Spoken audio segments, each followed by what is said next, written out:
In Ethiopia and northern Kenya, almost 500,000 of the region's most isolated tribespeople are about to have their lives turned upside down, their traditional farming practices destroyed, their forests decimated, catastrophic change, and most of them have no idea it's coming.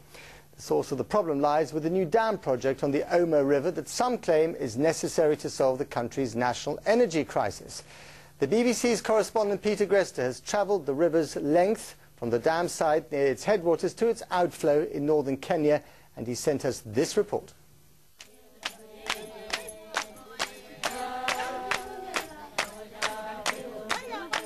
This is the Mercy, one of the most distinctive tribes on Ethiopia's Omo River. Their very survival, along with almost 500,000 other tribespeople, is now being threatened by a government project 500 kilometers away.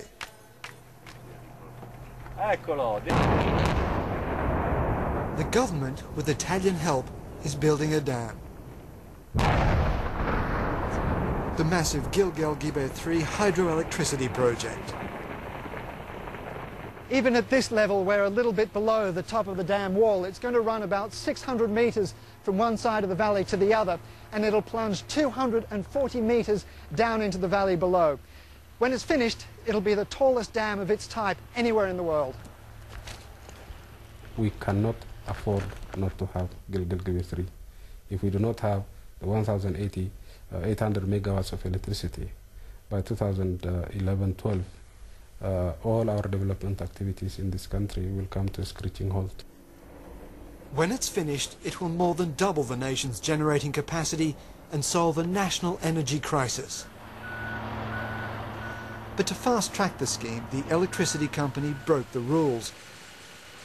Under Ethiopian law, large construction projects require an environmental impact analysis even before building.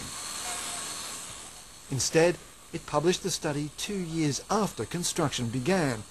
Critics accuse Ethiopia's own Environmental Protection Agency of rubber-stamping the dam. The probability is that it will damage the ecosystem dramatically, and I would prefer the principle of caution and prudence rather than gay abandon to consultants who are being paid to give the right message. Lick is a big name, but I don't know what he based his arguments on. I don't think he's right. My experts have also examined it.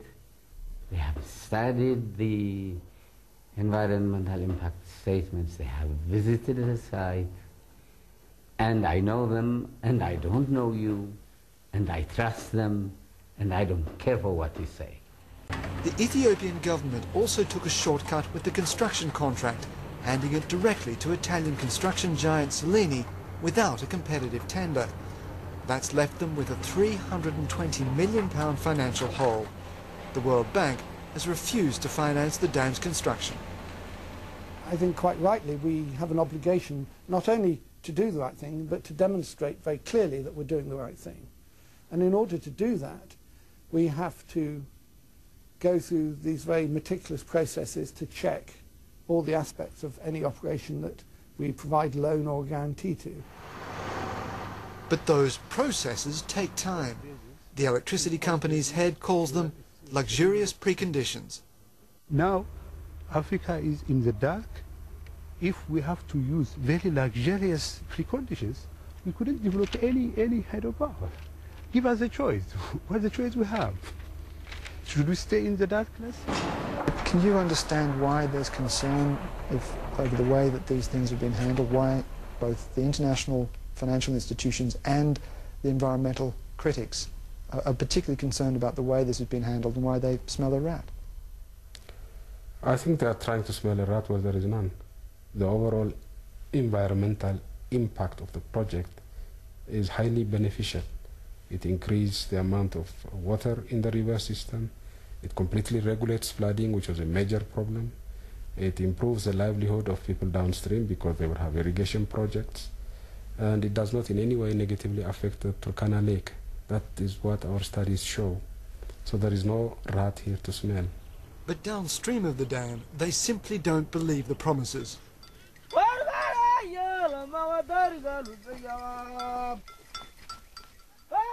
Like all the tribes here, the Nyangatom struggle to feed a rising population from farmland and grazing that have been gradually shrinking. The dam threatens to choke off the river's flow, adding pressure to communities already fighting over land and water.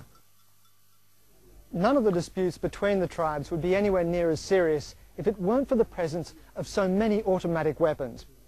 Each of the tribes is heavily armed, and none more so than the Nyangatom, who get theirs from over the border inside South Sudan. Combined, there's enough military hardware here to start a civil war. The government says it has consulted all of the tribes, but during a meeting in the village of Kangatan, it becomes clear that they've heard only rumours, nothing official. Kai, the group's elder spokesman, is furious.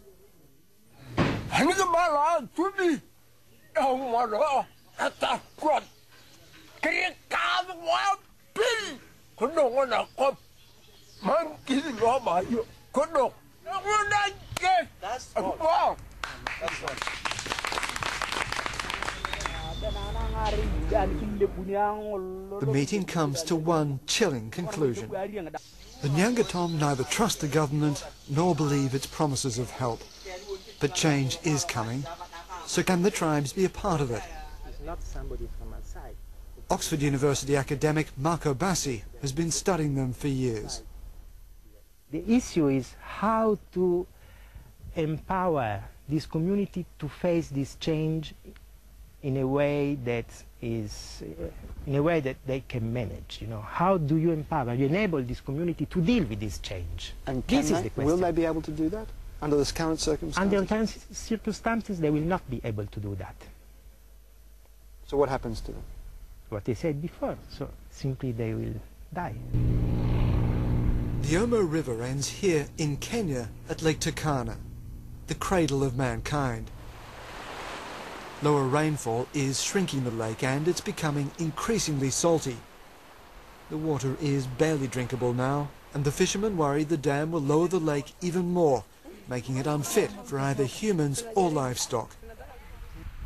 But in theory, the Ethiopians will control the river flow and preserve the lake. The problem is not the theory behind these ideas, it's the practicality. And there's something non-theoretical about starvation, increased poverty, and conflict involving killing over fighting for limited resources. That's the reality. There is no human impact that is not felt by other species or by other people. Even when you walk, you kill many insects. Peter Grester, BBC News, Ethiopia. Extraordinary pictures there. We've all grumbled about an electricity bill that we didn't want to pay, but what do you do if you really can't afford to pay the rising costs? Do you go dark? Well, in the South African township of Soweto, they've turned to a novel approach. Call them underground electricians, a group of volunteers who are providing a free service of reconnecting homes that have been cut off by the electricity company. Here's Jonah Fisher. Two of the world's most brazen and frequent lawbreakers are inside another house. Walter and Levy have been called in to help the latest casualty of South Africa's deepening electricity crisis. This is Christine Sanile, 78 years old. She struggles to support her 3 grandchildren on her $130 a month pension. Every month. I pay the electricity company a small amount every month, she says, but on Friday, while I was sleeping, they came and cut me off. She'd not been paying nearly enough. Accumulated over 20 years, her bill is for nearly $9,000. 3 circuit breakers, so now I'm going to open it. But help is at hand. Christine is just one of 40 houses which volunteers from the Soweto Electricity Crisis Committee reconnect each week. From now on, Christine will get power but no bill. This is, of course, illegal, but the police don't seem to care, even when the crime is committed right in front of them. We are fighting for what the government have said in 1994, that the people shall have all the resources free of charge. Water, electricity, schooling, and health. It's not illegal. The electricians say the demand for their service is growing all the time, but there are those who are operating entirely outside the billing system. This is a distribution point for electricity, and these wires are taking electricity illegally to people's homes and to hostels nearby. The power company estimates that here in Soweto, more than half the people are getting their electricity entirely free of charge. Across all of South Africa, it's thought that 6% of electricity is stolen. Already lacking capacity, it's another headache for the state generator. Money that we're not collecting is actually money that we should be using to actually assist us in building those power stations, which is why we're saying to people, stealing electricity is actually not, is actually a very big crime. She's smiling, but for those who stay legal and keep paying, the reward is an even bigger bill. Electricity prices are going to rise by nearly 50% in each of the next 3 years.